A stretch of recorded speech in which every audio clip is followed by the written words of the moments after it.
Illness is the mother of misfortune, completing story.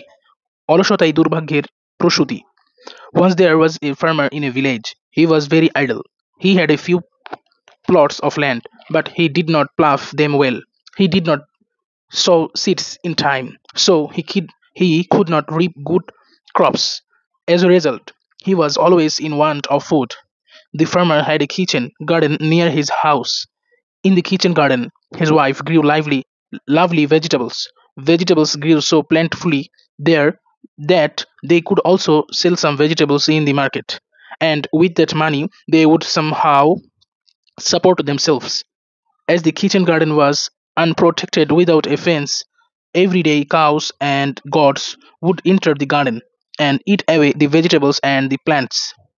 The farmer's wives would chase them away, but they would return when she remained busy with her household works. Soon the garden became empty, and vegetables, as the farmer was inactive and lazy and didn't do anything to repair. Their wants and sufferings multiplied. They could not manage their daily food, and so they started begging. begging. এটা এসেছিল Dinajpur board 2023 সালে। সকলকে ধন্যবাদ ভিডিওটি মনোযোগ সহকারে দেখার জন্য।